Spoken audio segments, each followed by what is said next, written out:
This is what the road to human immortality looks like. To battle aging, people receive customized fountain of youth treatments, DNA repair, cellular rejuvenation, or even organ replacement. The realistic prospect of healthy, eternal life is fundamentally reshaping society. Ooh, this I want to try. Today, scientists are blazing a trail to this very future. We are at war with death. I want to know what breakthroughs are being made. We can build an organ that matches your body. This cocktail seems to reverse aging. That will forge the future to So complex. human immortality.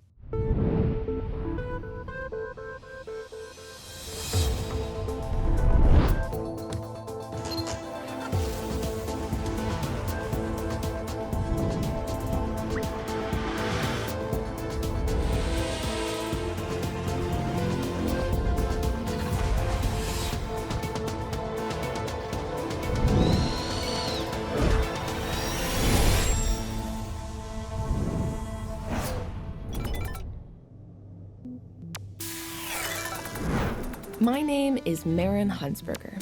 I'm a microbiologist, and I'm fascinated by how the future inspires the progress of science and technology. But I'm critical of sensational science headlines that promise immortality. Still, all of these stories have prompted me to ask, how quickly am I aging? To find out, I recently took a blood test. I mailed it off, and now the results have just come in. I, in real life, am 26, and we're about to see what this biological aging test says I am. So, my biological age, according to this test, is 40. Learning my body has aged 14 years faster than expected is not the result I was hoping for, but it makes sense. My life partner was recently diagnosed with cancer, and I guess that stress has clearly taken a toll. While I have some doubts about the accuracy of this particular test, I am concerned that stress could further affect my health in the future. So I want to find out, is it scientifically possible to slow or even stop the aging process altogether? If so, what will our lives be like in the future? Well, we're in Vegas. To find out, I'm attending RadFest, where a group of experts are gathering to put an end to old age. This event bills itself as the Woodstock of radical life extension. We want to create a mass movement to save lives. I'm immediately struck by the extremely bold claims of healing and even immortality. We're immortalists. We're into immortality. That's what we're about. You're doing really good and life is great. You're going to want to keep on going. So what do you think? Festival director James Stroll calls himself an anti-death activist. I want to live indefinite lifespans. That's what I'm after. I want to live forever. That's my goal, okay? I personally think it's better to go for it and lose than not try at all, right? Sure. What perceptions about aging and death in the public are you hoping to change? What would you want people to take away from it? Most people are pretty much, I'll use the term programmed, that death is inevitable. And we want to change that paradigm. We see aging as a disease, a curable disease. And we're at war with death. The idea that aging might be cured like a disease is relatively new. But this yearning for eternal youth goes back thousands of years. Cleopatra supposedly bathed in sour donkey's milk to make her skin appear more youthful. And since then, people have tried using everything from raw meat to guinea pig testicles and even menstrual blood to combat the aging process. Blood appears to be a recurring theme in this quest for immortality.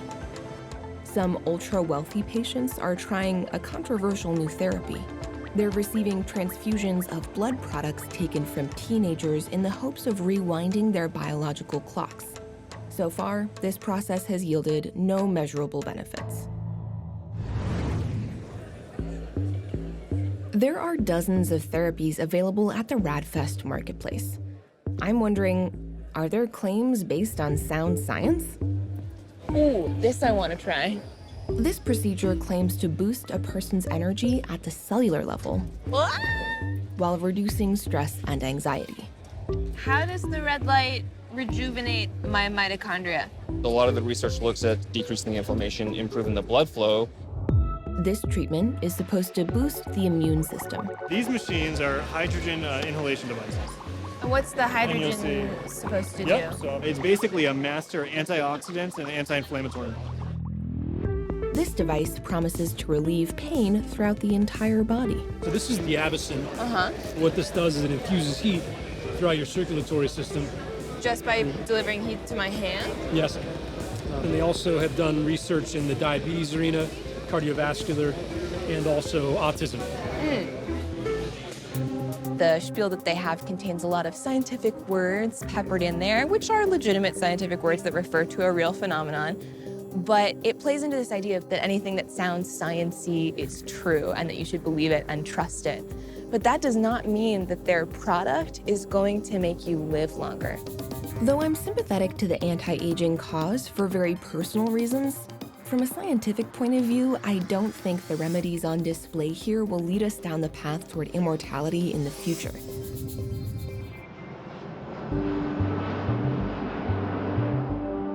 To find a more realistic path, I'm at the Massachusetts Institute of Technology to meet a pioneer in longevity research, Dr. Leonard Guarente.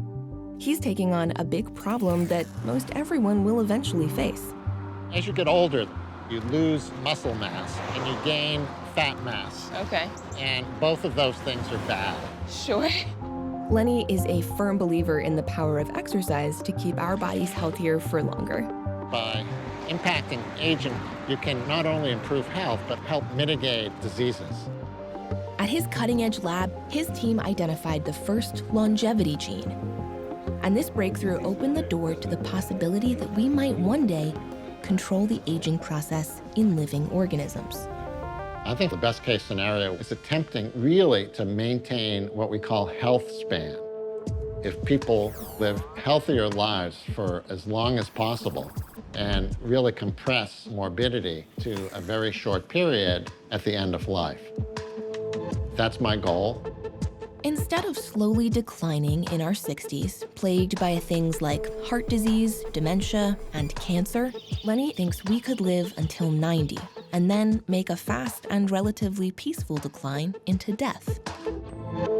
To make this a reality, Lenny is combating the aging process at the cellular level.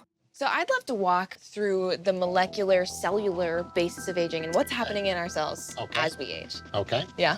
Let me draw a cell. Okay. So there's the cell, mitochondria. They produce the energy.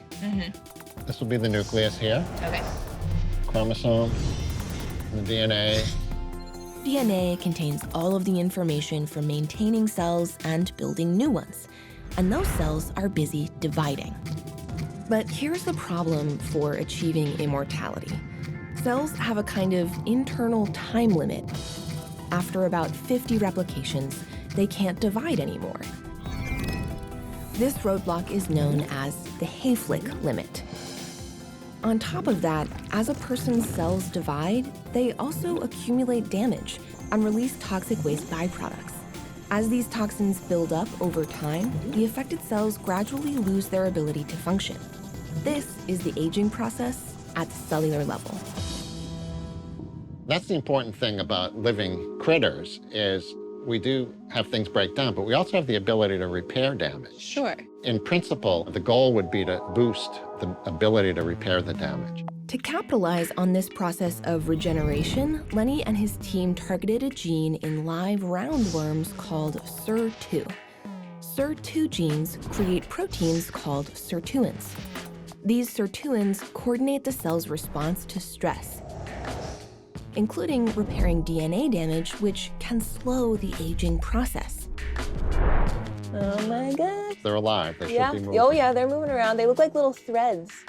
So we first looked at the roundworms, and we found that, yes, the worm's SIR2 gene was involved in aging. And so by extension, then, we think this is going to be true universally. And there's a tremendous amount of evidence now that shows that these sirtuins regulate aging. By inserting extra copies of the SIR2 gene into the worm, Lenny and his colleagues can interrupt the aging process and increase the lifespan of a worm by 50%. That's the equivalent of increasing the global average human lifespan from 72 to 108. What we know about sirtuins is that we can intervene and make people healthy for a decade longer than they are now. Lenny has found a fascinating connection between these genes and the body's natural survival mechanisms. And it upturns many of our assumptions. Studies of mice and rhesus monkeys suggest that the production of sirtuins increases in times of stress, including when food is scarce. Animals on a very low-calorie diet age more slowly.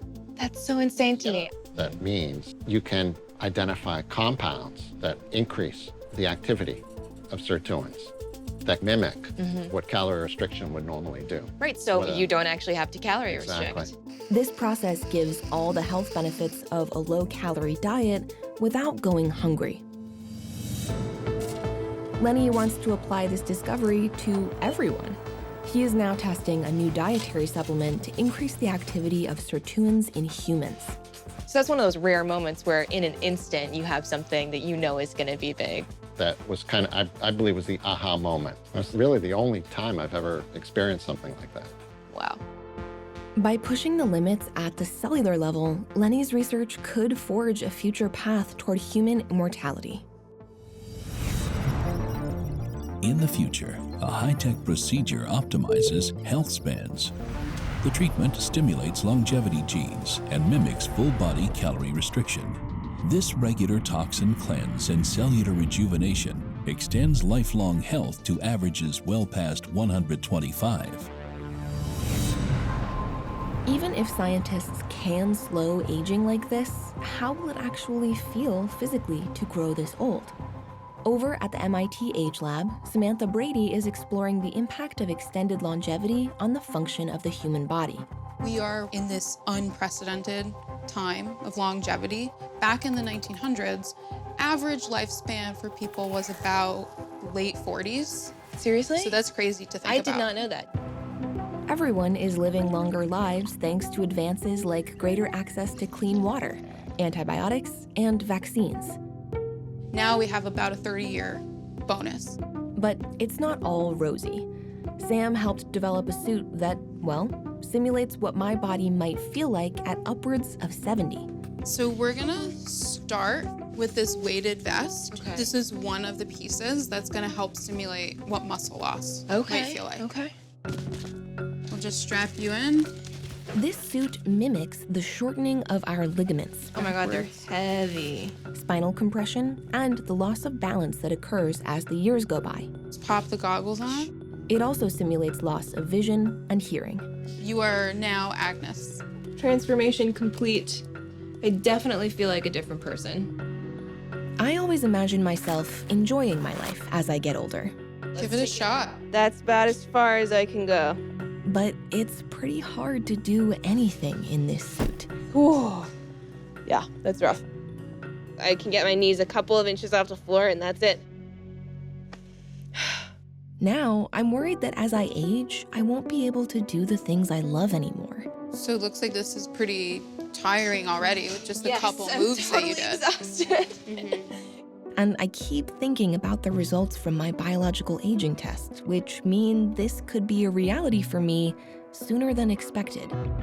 It's actually pretty terrifying. Can't wait till I can take it off. And then imagining like, there are some people who can't take it off. This is clearly not how people want to feel when they are 100, 150, or ever. The decline of muscles and the skeletal system is just the tip of the iceberg. As cells stop dividing, they accumulate damage, which ultimately can cause tissue and organs to fail. In the heart, this means valves and the muscle itself can become thicker and stiffen, reducing blood flow. Incredibly, heart disease is actually the #1 cause of death around the world. And to combat organ failure like this, scientists are working around the clock to find unique solutions. I'm in Houston, Texas, to meet a scientist who could revolutionize the way we source organs for transplants. She's often been called the Dr. Frankenstein of this area, and so I am bringing her a little gift. Dr. Doris Taylor is growing hearts in the lab. And she's closer than ever to making lab-grown organ transplants for humans a reality. I have a gift for you. Oh, I don't normally get a heart as a gift. How cool is that? We call these our ghost hearts. Ghost hearts? It's amazing to see the engineered organs up close. This is a rabbit heart, Okay. and it's about the size of a pediatric newborn human heart. Oh, wow. Doris, can you tell me how you got into a field like this? I wanted to make a difference in the world. My twin brother was sick his entire life, and then when I was 6, my dad died. It motivates me when I think about that feeling of helplessness to want to make a difference in the lives of people with disease. Because people are living longer with heart disease, many people develop heart failure. The only definitive cure for heart failure is a heart transplant. Every 10 minutes, a new person goes on the organ transplant waiting list. So clearly, people don't get the organs they need. We can change that. We can build an organ that matches your body, and you can live longer and live healthier. The first step Doris takes in building a new heart is to strip the tissue and cells from an animal heart using a wash of detergents. What remains is effectively the protein scaffolding of a heart. If you look at this is the pig heart that we've washed all the blood out of. It's so complex. I know, It's so... It's beautiful. It is. It's beautiful. It's humbling. Yeah. You're holding an organ. The next step is to grow a new human heart on top of this animal scaffolding. Doris does this by recellularizing the organ with human stem cells. Stem cells are cells that are found in every organ or tissue. We all have stem cells. They're cells that respond to their environment and become like the cells that surround them. Certain types of stem cells can transform into any kind of cell, from blood to liver to heart. Key to the process, these stem cells replicate much more than regular cells. This allows them to grow and cover the heart scaffolding very quickly. This is one of the rabbit hearts that we've put cells in. Oh my gosh, it's in there. You can see that we're getting electrical activity here from. So this is like an EKG So this is for an that EKG, heart in there. The EKG machine, or electrocardiogram, measures the electrical activity of a beating heart. So one thing is clear, it's alive. I can see it moving. Doris believes that her technique for building implantable hearts could be used to grow other organs as well. But I truly believe if we can go to Mars, we're going to Mars in the lab. We got the rocket ship, the scaffold. Yeah. We've put the astronauts on board, the cells. Yep. And now we just got to prove it's Blast safe. off. You guys are getting there. Yeah.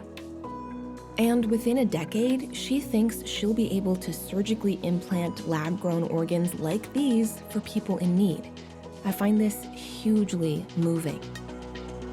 I had a patient say, "You're not building organs, you're building hope."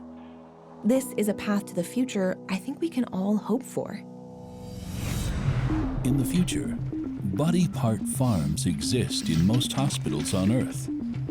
Organs and limbs can be 3D printed to order. But for emergencies, prefabricated organs are available in all blood types and body sizes.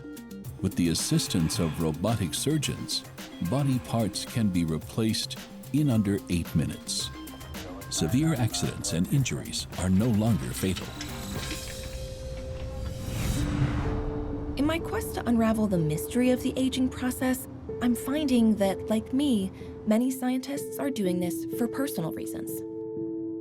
Earlier this year, my partner was diagnosed with Burkitt's lymphoma, and it's the fastest growing human cancer. We just had to think so much more about the end of our lives in a way that you don't have to usually until you're well into the later part of your life. To find a pathway that will lead us toward longer and healthier lives, researchers are going deep into the jungle and to the bottom of the ocean. There, scientists have found that bowhead whales and Greenland sharks can live well over 200 years, while killer whales live no more than 50. What makes some creatures live longer than others? To find out, I'm at an aquarium in Las Vegas to talk with the legendary gerontologist Aubrey DeGrey about another long-lived sea creature, the lobster. The big thing that's special about lobsters is that they live a really long time. There are now reports of lobsters having lived longer than any human has lived, which is 122 years.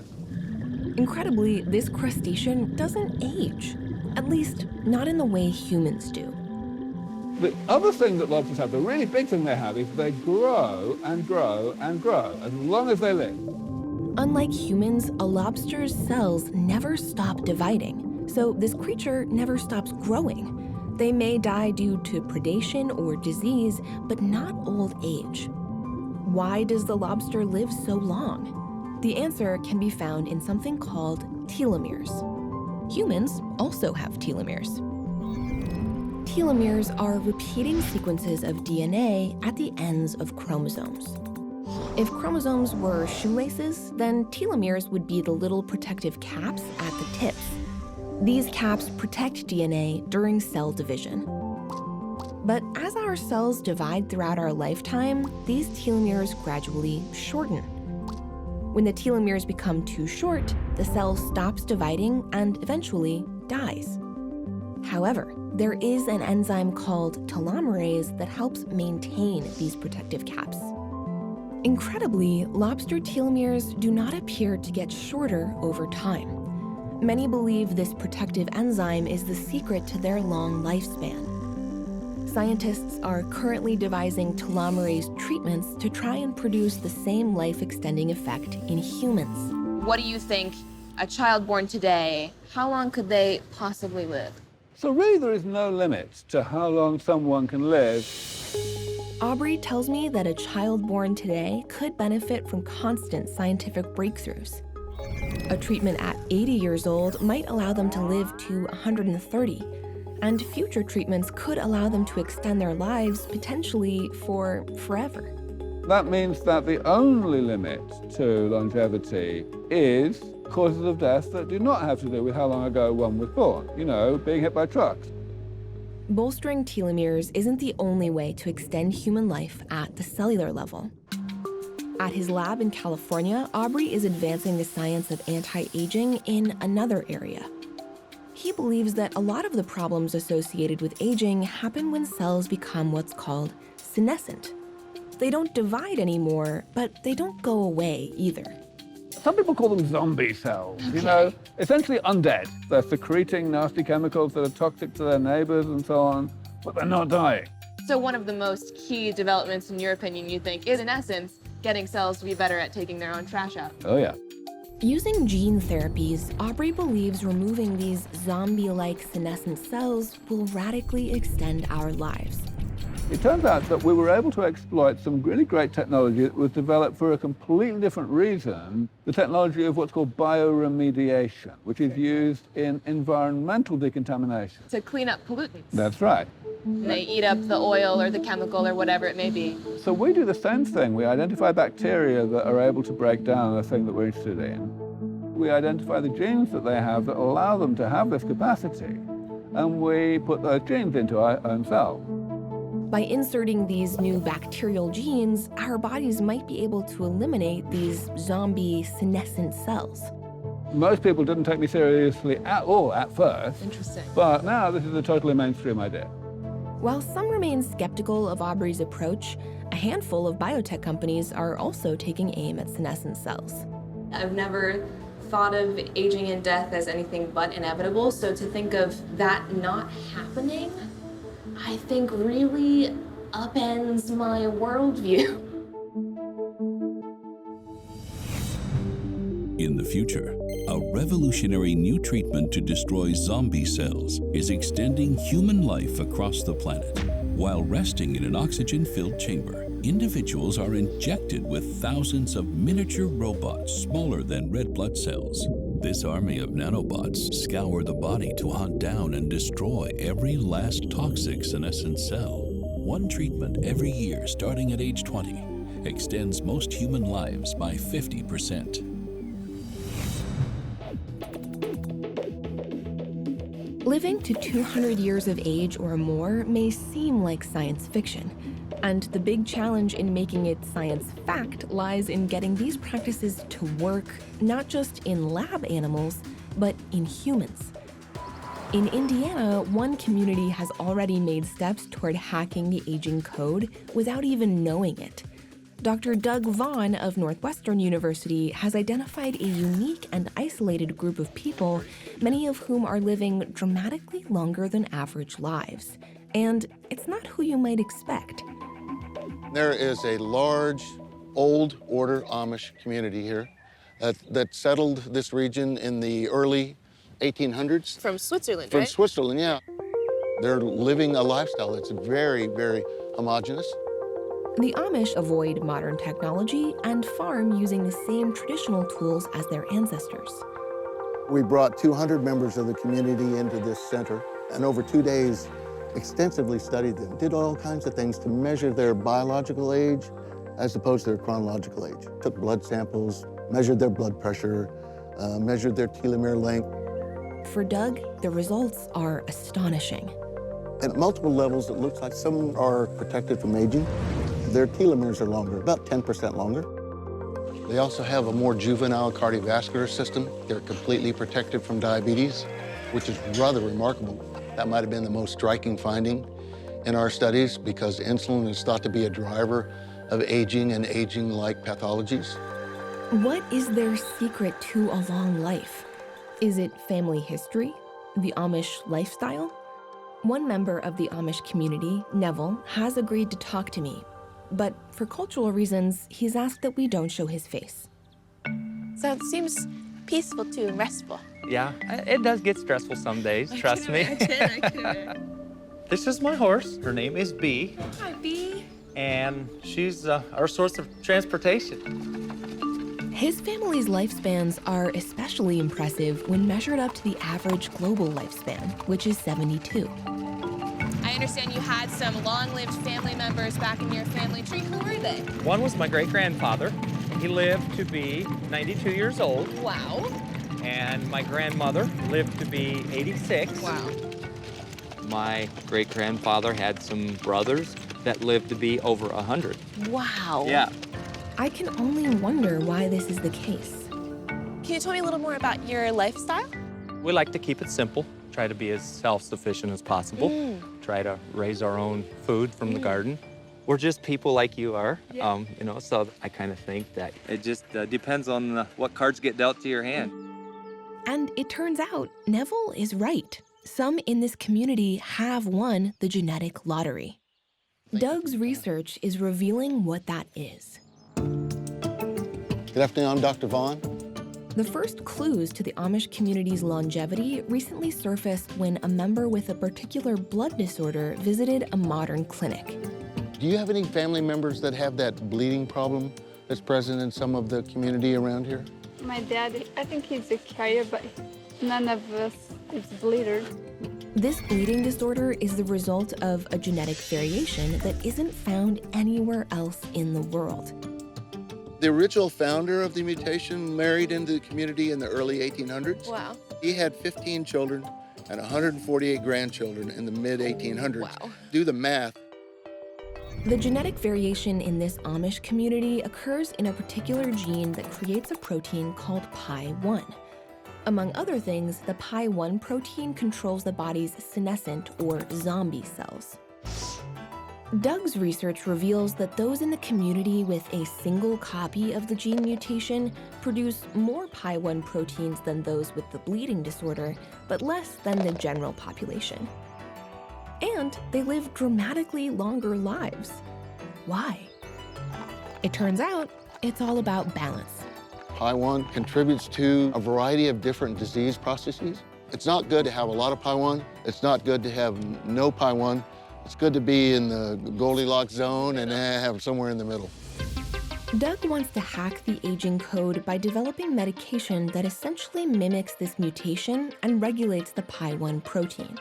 I have a collaborator now in Japan, and after screening a library of over 3 million compounds, they came up with a group of chemicals that looked like they might be candidates as PI1 inhibitors.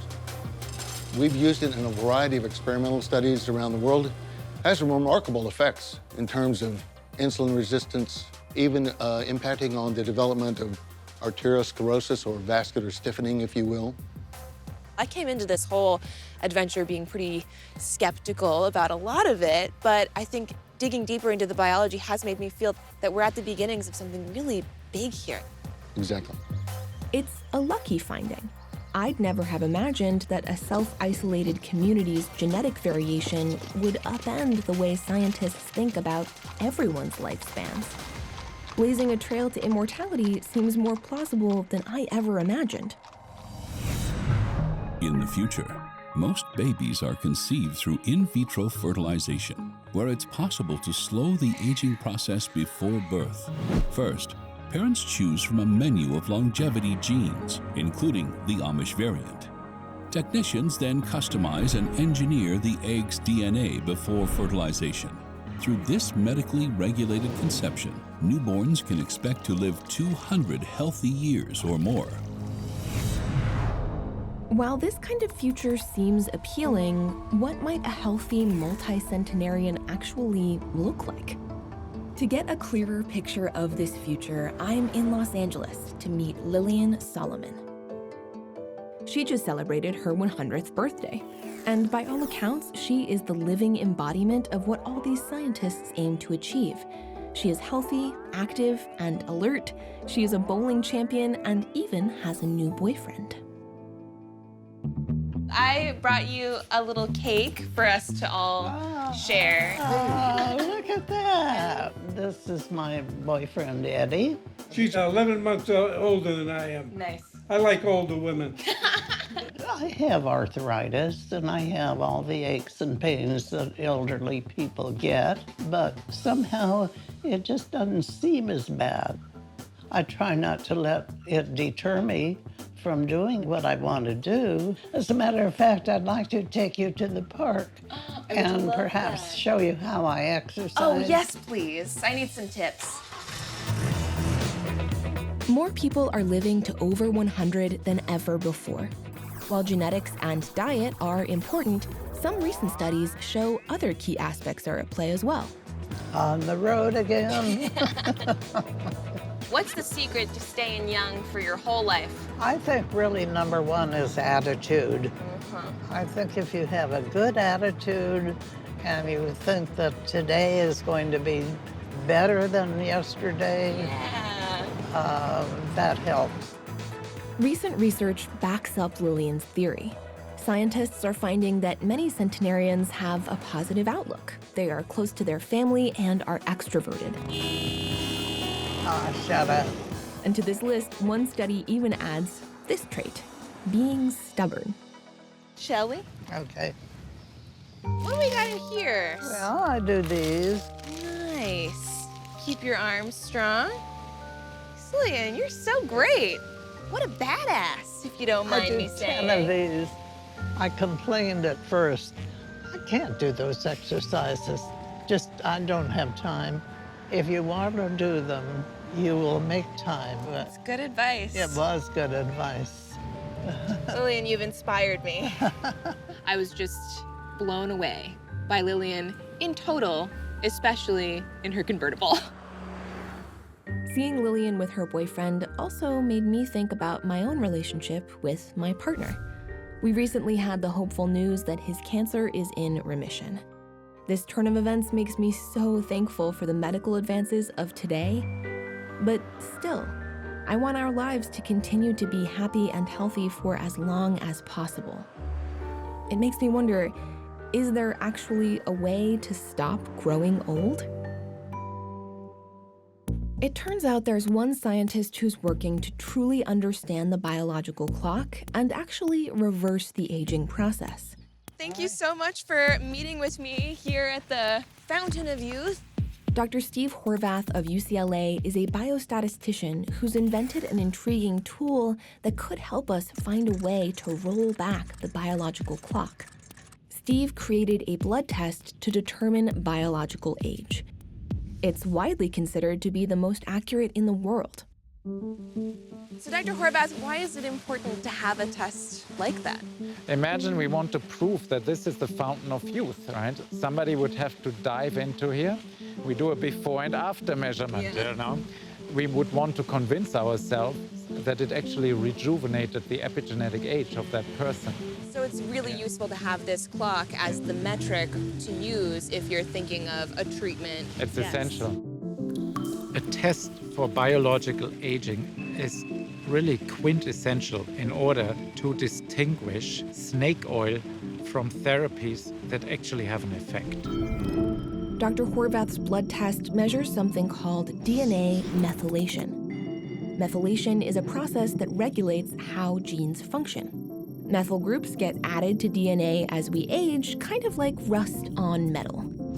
Using his test, Steve has worked out the average rate that this methylation happens throughout people's lives.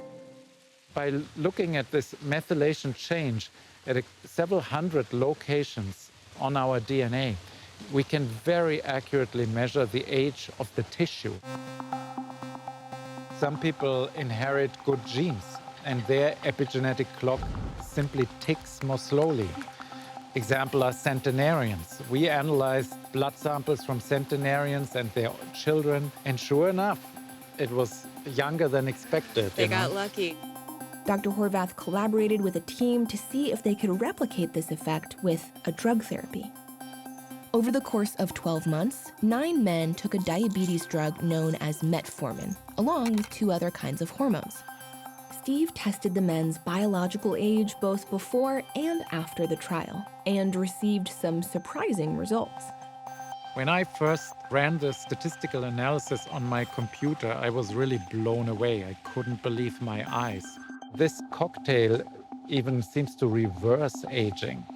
By how many years? By roughly 2.5 years. In effect, this mix of medications reverses that rusting of people's DNA, leading to visible changes in the body. There was one gentleman whose hair was entirely gray, and after the treatment, it was darker again. There was repigmentation. If we are really lucky, maybe this treatment, this cocktail, really has a holistic effect. It affects many organs of your body. But first, this treatment has to be carefully evaluated and replicated. Well, that's what makes me trust you, Dr. Horvath. Although this study was very small, the promise of reversing the course of aging cannot be underestimated. It's my dream that people get an annual measurement of their methylation. And then the doctor would say, you know what, you age a little bit too fast. Why don't you take this anti-aging treatment? And do you think that could extend people's lifetimes to a healthy 100 years? I am quite convinced that people live till 150. The question is only when. With Dr. Horvath's approach added to the mix, I can more clearly see a path toward a future of extended life. In the future, an age-reducing DNA cleanse comes in a simple pill. Taken yearly by people over 50, this therapy scrubs the methylation rust and rejuvenates the whole body at the cellular level. Most people's genetic codes can now be reformulated to the 97th percentile of optimal health, whether 50, 150, or 200 years old. it's possible to feel like you have the body of someone in their 30s. As a scientist, I'm excited about these breakthroughs and the future that science is promising us. But as a human being, there are questions outside the laboratory that seem equally important to me. It seems that on many levels, our limited lifespan has defined who we are as humans. And I wonder how we'd change if we all live until 150 or even longer. Just because we can extend our lifespan, should we? And who will benefit from these treatments? Will only the privileged benefit from this extended life? When it comes to life expectancy in the future, it makes me wonder how class, race, and geography might play an even greater role than they already do. And how will the planet cope with human immortality? We're already struggling with overpopulation and resource depletion. But I do feel hopeful that science, technology, and pure human ingenuity can find solutions to these admittedly enormous problems. I think by 2050, we'll probably have human beings that regularly make it to 120. I'm almost certain we're going to have individuals that live to ages that we've never seen before. I want to make sure that no parent or no child has to lose someone they love. There are always unexpected developments that nobody has foreseen. So there are these breakthroughs suddenly. And if we get lucky, we will be able to reverse the ages of people.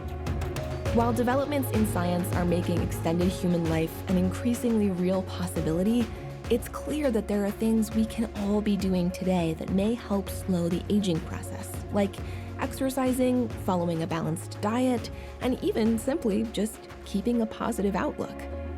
I'm heading back to the lab too, where, as a microbiologist, I hope in some small way I can also contribute to all of us leading happier and healthier lives. Oh man, if I could live like Lillian, I would live to 100. If I could live like Lillian to 120, I would live to 120. I don't think we can predict the effects of what's going to happen to our world as a whole as we all live longer lives, but I'm pretty excited to find out.